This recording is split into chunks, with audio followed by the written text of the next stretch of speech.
नमस्कार शिक्षक साथियों। आज आपको पता ही था कि सुप्रीम कोर्ट में हमारा सुनवाई था। 14 लाख लोग अभ्यर्थी इस केस पर नजर बनाए हुए थे और आपको पता ही है कि देश के सबसे बड़े वकील, चौथे नंबर पर उनका स्थान आता है पूरे देश में, मुकुल रोहतगी सर को हम लोगों ने इस मामले में हायर किया था, रखा था। हमारी दुर्भाग्यपूर्ण है कि हमारा जो बेंच गलत बेंच मिल गया, हिमा कोहली मैम का बेंच मिल गया, जिसके कारण ऑलरेडी वेस्ट बंगाल का मामला वहां पे एनआईए उसका गया हुआ था।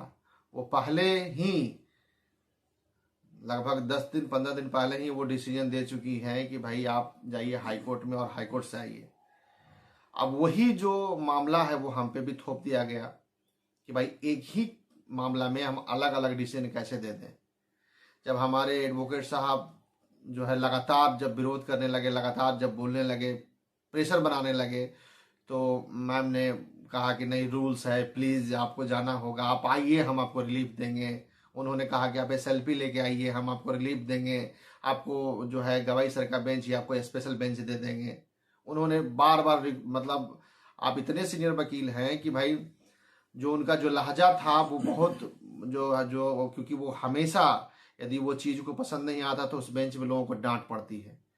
लेकिन क्योंकि इतने सीनियर वकील थे कि रिक्वेस्ट करने लगे हिमा कोहली मैम की, भाई आप जाइए हाई कोर्ट में, आपका हम सुनेंगे, आपका सारा। एक बात वो उन्होंने कहा कि आप रिव्यू में जाइए, तो हमारे एडवोकेट साहब कहे कि हम तो पार्टी नहीं थे, तो आपको सुनना होगा, हम रिव्यू कैसे हम दायर कर सकते हैं, हम तो वहाँ पार्टी नहीं थे। तो उन्होंने कहा कि ठीक है, आप पार्टी नहीं थे तो कोई बात नहीं, आपका सारा बात सुनेंगे, आप जो कहेंगे एक एक चीज को कंसिडर किया जाएगा। लेकिन क्योंकि लॉ और रूल के अकॉर्डिंग हम बंधे हुए हैं, क्योंकि उनके मन में पहले से ही एक बात था कि भाई हम ऑलरेडी इसी मामले में हम हाई कोर्ट में भेज चुके हैं वेस्ट बंगाल को, तो आपको एक ही मामला में अलग कैसे हम जो है डिसीजन दे दें। तो इस तरह का जो चीजें थी, इसी की वजह से मुझे पुनः पटना हाई कोर्ट में या फिर जो भी हमारे साथ केस टैग था उस राज्य में कहा गया कि आप हाई कोर्ट से डिसमिस करा के आइए, एसएलपी लेके आइए, तब आपकी हम सारी बातों को सुनेंगे। तो खैर, उसके लिए चिंता नहीं करना है, हौसला जो है। तो हमारा आज क्योंकि एक बहुत बड़ा बजट, क्योंकि हम क्षमता से ज़्यादा, औकात से ज़्यादा बड़ा वकील हम लोगों ने रखा था, इसलिए रखा था कि आज हो सकता है कि बेहतर सुनवाई होगी तो हमारा जीवन बदल सकता है। हमारा जीवन में जो समस्याएं हैं, हमारी पूरी तैयारी थी, हमारे पूरे टीम लोग यहाँ पे पहुंचे हुए थे, 2 दिन से ब्रीफिंग चल रहा था, तरीके से हम एडवोकेट साहब को सारा बात बता रहे थे। एक मॉर्निंग में भी हम लोगों ने मीटिंग रखा था कि कोई भी चूक ना हो जाए, और पूरी तैयारी के साथ हम कोर्ट में गए थे। लेकिन ऑलरेडी हिमा कोहली मैम पहले से डिसाइड करके आई थी, पहले से पढ़ के आई थी कि ना इस मामला में हमने ये डिसीजन दिया और हमको यही डिसीजन देना है। तो खैर कोई बात नहीं है। हमको सबसे बड़ा अच्छा बात तो ये हुआ कि कोर्ट ने खुद कहा कि हम आपको जो है आप विड्रॉल कर लीजिए। कोर्ट ने कहा कि हम आपको लिबर्टी देते हैं, आपको आपको आपको आपको हम लिबर्टी दे रहे हैं कि आप मामला को विड्रॉल कर लीजिए, विड्रॉल करके पुनः आइए। मतलब कोर्ट ने हमको इतना रियायत और सॉफ्ट हमसे बिहेव किया कि कोई बात नहीं है, आप आ गए हैं तो आपको कोई बात नहीं है, हम आपको जो है विड्रॉल करा देते हैं, आप विड्रॉल आप कर लीजिए। तो हमारा केस विड्रॉल कर लिया गया है, वापस कर लिया गया है। एक ही लॉस हुआ है कि हमें पैसों की क्षति हुई है। खैर, लेकिन अब कोर्ट भी अब आगे से हमको सुनेगा, क्योंकि वो कोर्ट ने कमिटमेंट कर लिया है कि आप एसएलपी लेके आइए, हम लार्जेस्ट बेंच में भेज देंगे या फिर गवाई सर के बेंच में भेज देंगे। उसके बाद हमारा जो एडवोकेट साहब जो हैं वो लंच के दरमियान जो है ऑफ कोर्ट भी जाके मुलाकात किए हैं और कमिटमेंट किया गया है कि नहीं, जो भी है समस्या है आपको सुना जाएगा, लार्जेस्ट बेंच में आप बोलेंगे तो भेजा जाएगा। हालांकि सब बात हमको नहीं कहना चाहिए, लेकिन आप लोग अभ्यर्थियों को बताना चाहते हैं कि कोर्ट आपके पक्ष में है अभी, क्योंकि पहले डिसीजन दे चुका था, इसलिए वो लॉ के अकॉर्डिंग बंधे हुए हैं। इसलिए हमें कहा गया कि आप हाई कोर्ट जाइए। हम लोग करेंगे तैयारी हाई कोर्ट का, उसमें कोई चिंता नहीं करना है हम लोग। लेकिन हाँ, इसमें वक्त लगेगा, समय लगेगा। कितना दिन समय लगता है, क्योंकि हाईकोर्ट में जल्दी सुनवाई होता नहीं है, अभी मेंशनिंग भी नहीं हो रहा है, आप स्लिप पे मेंशनिंग होता है। हम लोग करेंगे, आराम से धीरे धीरे काम करेंगे, इसको जीतेंगे। देखिए जीवन में अब कुछ रहा नहीं है, अब नौकरी करना है, लड़ाई लड़ना है हर हाल में। इस डिग्री को आज मान हो, 6 महीना में मान हो, 3 महीना में मान हो, 9 महीना में मान हो, जब हो तब होगा।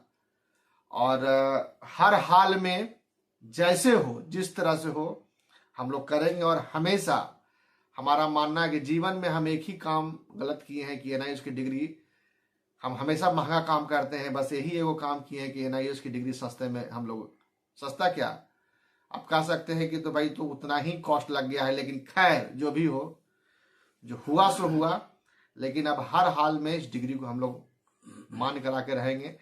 हमारा यही प्रेयर है कि जो बात नहीं न्यायालय में हो पाया है, वो बात पुनः यदि हम कहेंगे तो कंसिडर होगा। आपको हम बता देते हैं, जब मुकुल रोहतगी सर के यहाँ हम लोग केस लेके गए थे और हम लोगों ने अपना बात को रखा, और हमारे जो एआरओ साहब कहे कि ऑलरेडी डिसाइडेड मामला है, तो वो चौंक गए। रहे डिसाइडेड मामला मतलब ऑलरेडी यदि कोई सुप्रीम कोर्ट से कोई फैसला आ जाता है तो वो पत्थर का लकीर हो जाता है।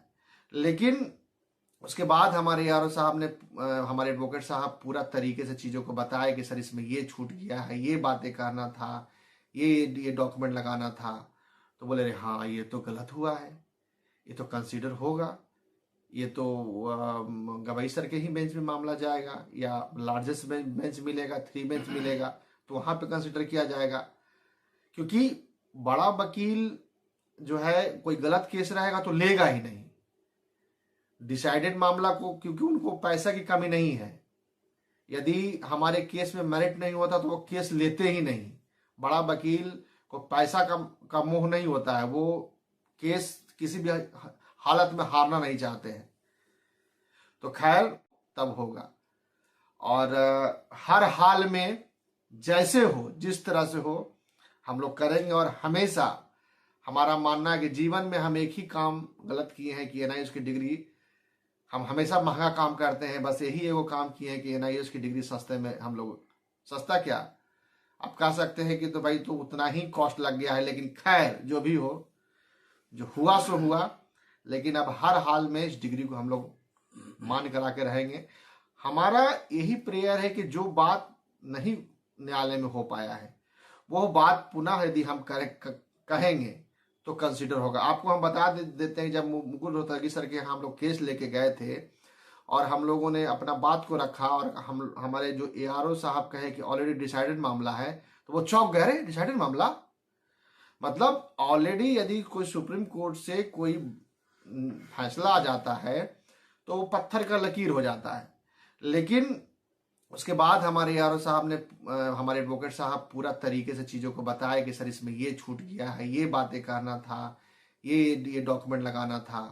तो बोले रे हाँ ये तो गलत हुआ है, ये तो कंसीडर होगा, ये तो गवाई सर के ही बेंच में मामला जाएगा, या लार्जेस्ट बेंच मिलेगा, 3 बेंच मिलेगा, तो वहाँ पे कंसीडर किया जाएगा। क्योंकि बड़ा वकील जो है कोई गलत केस रहेगा तो लेगा ही नहीं डिसाइडेड मामला को, क्योंकि उनको पैसा की कमी नहीं है। यदि हमारे केस में मेरिट नहीं होता तो वो केस लेते ही नहीं।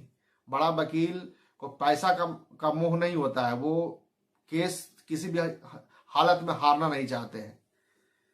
तो खैर आज हम लोगों को जो है, उसके बाद भी हम लोगों को माननीय विद्यमान जो है मुकुल सर ने हम लोगों को आश्वासन दिया है कि आप आइए दोबारा, आप वहाँ से डिसमिस करा के आइए और हम इसको तरीके से लड़ेंगे आप लोगों को। क्योंकि हम लोगों को चेहरा देख के उन लोगों को लग रहा था कि सब बच्चा सब कितना परेशान है, और क्योंकि हम लोग इतना तनाव में हो गए थे कोर्ट में कि मतलब आपको हम लोग बता नहीं सकते हैं कि भाई सुनवाई, क्योंकि बहुत उम्मीद लेके हम लोग यहाँ पहुँचे थे और बहुत पाई इकट्ठा करके हम लोगों ने, क्योंकि इतना बड़ा वकील आज तक हम लोगों ने जीवन में नहीं रखा है, रख के सुनवाई कराने का हम लोगों ने प्रयास किया है और आगे भी हम लोग करेंगे और हर हाल में जीतेंगे।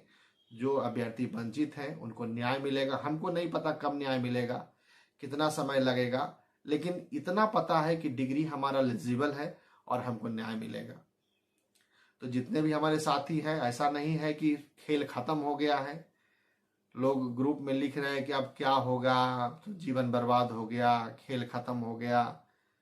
खेल तो अभी बहुत बाकी है। जब तक पूरा बात हम कह नहीं लेंगे कोर्ट को, अपना कलेजा नहीं शांत कर लेंगे सारा मामला बता के, कोर्ट को कंसिडर करना होगा, करेगा नहीं करना होगा, नहीं करेगा, वो बात का चीज है। लेकिन हम अपना बात तो कहें, हम हमारा राज्य बात तो कहे कि साहब ये चीजें हैं, हमारा करिकुलम ये है, पाठ्यक्रम ये है। तो खैर जो भी मैं विशेष क्या कहूँ, अब अभी हम लोग दिल्ली में ही हैं और रहेंगे। कल पुनः मीटिंग है हमारा, मुकुल रोहतगी सर से दोबारा मीटिंग है शाम में। उसके बाद मीटिंग के बाद क्या रणनीति होती है, कैसे हमको हाईकोर्ट में जाना है, क्या रास्ता हमको बताते हैं, उसी रास्ते पे हम लोग को चलना है और चल के पुनः SLP लेके हम लोग सुप्रीम कोर्ट में आएंगे और तरीके से हम लोग जीतेंगे। आपको चिंता नहीं करना है। हमको परेशानी हो रहा है, हम पिछले 2 महीना 3 महीने से केस की तैयारी में थे और आपको लगातार गांधी मैदान में मीटिंग पर मीटिंग करके पाई इकट्ठा किए हैं, लोगों को जोड़े हैं, मुहिम बनाए हैं, दूसरे राज्यों को जोड़े हैं। सारा को जोड़ने के बाद यदि इतना बड़ा झटका लग जाए कि कोर्ट कह दे कि नहीं आप फिर से आइए, तो हमारे लिए तो दुख की बात है, हमारे सारे अभ्यर्थियों के लिए दुख की बात है। लेकिन हौसला हमको छोड़ना नहीं है। न्यायालय में है तो न्यायालय में वक्त लगता है, लेकिन न्याय मिलेगा। बस इतना ही कहना है। बाकी अपडेट, अभी हम लोग दिल्ली में ही हैं, रहेंगे कुछ दिन, अभी 2-3 दिन अभी यहीं पे हैं हम लोग। सारा जब तक पूरा मापदंड तय नहीं कर लेते हैं तब तक हम लोग यहाँ से नहीं आएंगे और पूरी तैयारी के साथ फिर जोर शोर से हम लोग इस मामले में लगेंगे। SLP लेके आएंगे, सुनवाई होगी, लार्जेस्ट बेंच का हम लोग अपील करेंगे, नहीं तो गवाई सर के भी बेंच में जाएगा। तो मुझे पता है कि बड़े वकील के साथ हम जाएंगे तो बात को मनवा ले। जैसे आज क्या हुआ, आप हिमा कोहली के बेंच में कोई मामला बिना डांटे हुए किसी को छोड़ती ही नहीं है, लेकिन हमारा मामला गया तो वो प्लीज और रिक्वेस्ट करने लगे कि आप प्लीज हाईकोर्ट जाइए, हाईकोर्ट से रिजेक्ट कराइए, उसके बाद आइए, हम आपका पूरा बात सुनेंगे, आपका समर्थन करेंगे, आपको रिलीफ दिलाएंगे, लार्जेस्ट बेंच में भेजेंगे। तो इतना दम होता है बड़ा वकील में कि भाई वो अपनी बातें, हालांकि बहस बहुत देर नहीं हुई, 5-6 मिनट का हुआ, लेकिन इतना में ही कोर्ट को लग गया कि नहीं भाई वाकई जो है, उनको लगा है कि भाई हम पिछले बार जो हाईकोर्ट में भेजे हैं उसी के वजह से दोबारा एक ही मामला में अलग अलग निर्णय वो लॉ बॉन्ड से बंधी हुई हैं, इसलिए ऐसा हुआ है। खैर हमको तो पहले से ही थोड़ा सा आशंका था कि भाई इस बेंच में बहुत कुछ हमको रिलीफ नहीं मिलेगा, लेकिन हो सकता है कि बड़े वकील के साथ जाएं तो हमको मौका मिले। लेकिन कोई बात नहीं है, न्यायालय ने कमिटमेंट किया है आपसे कि आप आइए, हम आपको सुनेंगे, तो हम जाएंगे, कराएंगे सारा काम। तो हमारे बाकी साथी हैं वो भी अपना कुछ टेक्निकल, हम लोग कितना मजबूत हैं, हमारे जो है धीरेन्द्र जी काफ़ी इसमें स्टडी किए हैं, आपको शॉर्ट में चीज़ों को समझाएंगे, क्योंकि आपका आत्मविश्वास डगमगाने लगता है जब कोई हार होता है। हार किया, हमको कहा कि ठीक से दोबारा आइए, हमको विड्रॉल करा दिया गया, कहा कि भाई आप दोबारा आइए। हमारा क्या बिगड़ा है? बिगड़ा यही है कि हम फाइनेंशियली कमज़ोर हो गए, हमने पाई इकट्ठा किया था, हमारा पैसा खत्म हो गया। कोई बात नहीं है, फिर जोड़ेंगे पैसा, फिर लड़ेंगे, नियोजित शिक्षक फंडिंग करेगा, आपको चिंता नहीं करना है। बाकी धीरेन्द्र जी अपना बात कहेंगे। साथियों नमस्कार, मैं धीरेन्द्र कुशवाहा मध्य प्रदेश से आ गया था 2 दिन पहले मुकुल सर की ब्रीफिंग। धीरेन्द्र जी काफ़ी इसमें स्टडी किए हैं, आपको शॉर्ट में चीज़ों को समझाएंगे, क्योंकि आपका आत्मविश्वास डगमगाने लगता है जब कोई हार होता है। हार किया, हमको कहा कि ठीक से दोबारा आइए, हमको विड्रॉल करा दिया गया, कहा कि भाई आप दोबारा आइए। हमारा क्या बिगड़ा है? बिगड़ा यही है कि हम फाइनेंशियली कमज़ोर हो गए, हमने पाई इकट्ठा किया था, हमारा पैसा खत्म हो गया। कोई बात नहीं है, फिर जोड़ेंगे पैसा, फिर लड़ेंगे, नियोजित शिक्षक फंडिंग करेगा, आपको चिंता नहीं करना है। बाकी धीरेन्द्र जी अपना बात कहेंगे। साथियों नमस्कार। मैं धीरेन्द्र कुशवाहा मध्य प्रदेश से आ गया था 2 दिन पहले। मुकुल सर की ब्रीफिंग थी और ब्रीफिंग के लिए हम लोग आज सुबह, पहले तो हमारे आरोश सर ने किया, 1-2 दिन से लगातार वो कर रहे थे। कल आज सुबह हम लोग पहुंचे और हम लोगों की उपस्थिति में ही चीजों पर चर्चा हुई। अब चूंकि क्या है, आज ये मैटर था कि केस को कैसे एक्सेप्ट करवाया जाए, क्या ऐसी चीजें बोली जाएं जिससे हो जाए, इसके बाद ही आगे जो मैटर उसकी मेरिट पे बाद में बात होती, इसलिए उन चीजों पर चर्चा हुई। बट दुर्भाग्यवश उन चीजों को वहां पे प्लेस करने का जो है तो मौका ही नहीं मिला, क्योंकि उसका सर ने टेक्निकल रीजन बता दिया। और दूसरी बात, आप लोगों को लगता होगा कि 2-3 मिनट के लिए आए और इतना पैसा चला गया। सपोज के लिए यदि उनको हायर ना किया जाता तो आज ये आवाजें उठने लगती कि इन्होंने पैसा इकट्ठा किया और जो है तो बड़ा वकील नहीं किया, है ना। तरह तरह के एलिगेशन लोग लगाते हैं। तो हमें दोनों चीजें ही मैनेज करके चलना है और ये भी उम्मीद थी कि हो सकता है कुछ बदलाव आ जाए।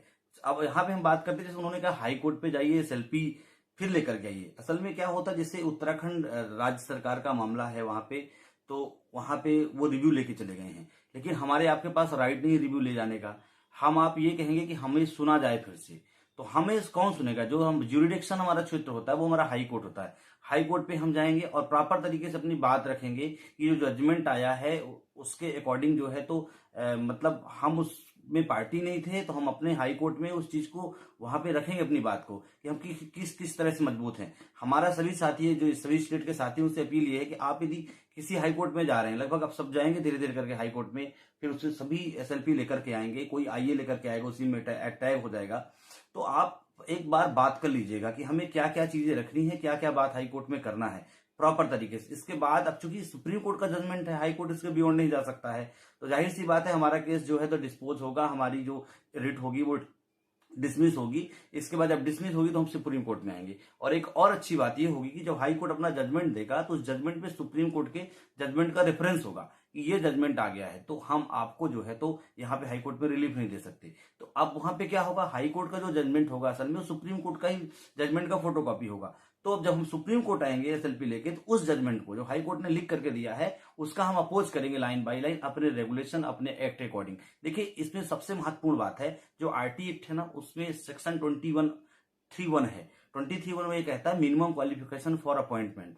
मतलब आपके पास एक व्यक्ति जो मिनिमम क्वालिफिकेशन प्राप्त करेगा, वो मिनिमम क्वालिफिकेशन फॉर अपॉइंटमेंट होती है, ना कि सिर्फ कंटिन्यू सर्विस। ऐसी कोई बात नहीं होती है कि एक जो क्वालिफिकेशन है वो कंटिन्यू सर्विस के लिए होती है और एक होती है अपॉइंटमेंट के लिए। ऐसा आरटी एक्ट में नहीं है और आरटी एक्ट से ऊपर कोई कोर्ट नहीं है। वो अलग बात है कि वहां पे वो मिसगाइड हो गए, उनको मिसगाइड कर दिया गया। तो हमारी जो क्वालिफिकेशन हमें 23 का 1 प्राप्त कराया गया है और 23 का 1 है मिनिमम क्वालिफिकेशन फॉर अपॉइंटमेंट। इसके बाद जब हम रेगुलेशन 2014 पे जाएंगे तो हमारा डीएलएड जो ओडीएल है उसका curriculum DElEd face to face के बराबर है। दोनों को कराने की मेथोडोलॉजी अलग है, तो मेथोडोलॉजी से कोई फर्क नहीं पड़ता है। इसके लिए हमारे पास बहुत सारे साक्ष्य हैं कि अलग अलग तरह से ओडीएल मोड पे किए हुए कोर्स भी जो है तो मान्य होते। गवाही सर को अच्छे से क्लियरली समझाया नहीं गया कि असल में ओडीएल मोड में पहले ही जो है तो एनसीटी के पास कोर्स है, उन्हें लगा ऐसे आनंद फानन में कोई कोर्स बना के करा दिया गया है, कॉलम पूरा करा दिया गया है ताकि इनकी क्वालिफिकेशन बनी रहे। और दूसरी चीज जो 23 का 1 है, वो ये कहता है, जो एनसीटी का गजट नोटिफिकेशन 2010 का है मिनिमम क्वालिफिकेशन, जिसमें लिखा है 2 वर्षीय डिप्लोमा चाहिए अपॉइंटमेंट के लिए। तो अपॉइंटमेंट के लिए जो देश के कोई मतलब कोई भी स्कूल हो वो आरटी एक्ट में ही वर्णित है। 2K(N) 2K(N) में मतलब सरकारी, गवर्नमेंट कंट्रोल, एडेड, प्राइवेट सभी स्कूल आते हैं। अब सपोज करिए कोई एक व्यक्ति 2K(N) के एक स्कूल में पढ़ा रहा है और 2K(N) के ही दूसरे स्कूल में वो कैसे नहीं जा सकता? क्या उसमें वायलेट हो जाएगा? कुछ भी वायलेट नहीं हो रहा। वो चीज सारी चीजें नहीं प्लेस की गई। हमारा मैटर इतना क्लीन और इतना हमारे पास हमारी मेरिट है हमारे इस केस में कि बहुत आसानी से जीत जाएंगे। एक चीज को लेकर के हम अड़ जाएं, अपने करिकुलम को लेकर के। बात रही महीने की, तो देखिए महीने में ना तो रेगुलर डीएलएड होता है, ना तो फेस टू फेस, ना तो ओडीएल डीएलएड होता है। जो रेगुलर डीएलएड होता है वो दिन में होता है, 400 दिन टोटल होते हैं 2 साल में। और हमारे में जो होते घंटे होते हैं, अप्रॉक्स 2000 आवर्स होते हैं। जो हमारे पास हैं, सारा हमारे पास प्रूफ है, उसको हम कोर्ट में प्रूफ करेंगे। जब भी जैसा गाइड करेंगे, भी संतोष सर से और मीटिंग होगी इस चीज को लेकर कि कैसे हाई कोर्ट में जाना है, कैसे वहां पे लड़ना है, फिर एसएलपी लेकर कैसे आना, वो सारी चीज अपडेट आपको समय समय पर दी जाएगी। बहुत बहुत धन्यवाद। तो साथ ही आपने धीरेन्द्र जी को सुना, आपको अंदाजा हो गया होगा कि हमारा डिग्री कितना एलिजिबल है। ठीक है, हालांकि एक टेक्निकल बातें हैं, इन्होंने आप बताने का प्रयास किया है। अब हम लोग देखते हैं दोस्त कि कैसे करना है सॉल्व। आप लोग निराश हैं, मुझे पता है, लोग परेशान हैं, कई लोगों का फ़ोन भी आया था मेरे पास, लोग रो भी लग भी रहे हैं। अब क्या करें, नसीब में जो लिखा होगा सो होगा। अब क्या कर, अब लड़े ना तो छोड़ दें। अब क्या करें, विकल्प तो यही है कि हम लड़ें और लड़ते रहे। हमारे साथ सारे साथी यहाँ पे 7 दिनों से रुके हुए हैं। अब छोड़ भी नहीं सकते हैं इसको। यदि छोड़ दे तो फिर क्या होगा। तो हमारी तो मजबूरी है लड़ना, और आप कहते भी हैं कि लड़िए, और सब कोई कह दे कि नहीं लड़िए, फिर भी हमारी नौकरी है, हमको तो लड़ना ही होगा, क्योंकि हमको 6 to 8 में जाने से वंचित किया गया है। और जीत मिलेगा, आपको चिंता नहीं करना है, घबराने की बात नहीं है। तनाव तो है, तनाव तो मुझे भी है। अब तनाव लेने से क्या होगा, हर हाल में इस मामले को हमको देखना है, और आगे की जो भी रणनीति होगी, कल हमारे जितने भी है एडवोकेट साहब से पुनः मीटिंग है। मीटिंग के बाद जो भी निर्णय होगा आपसे हम लोग साझा करेंगे। फिलहाल के लिए शुभ रात्रि, धन्यवाद।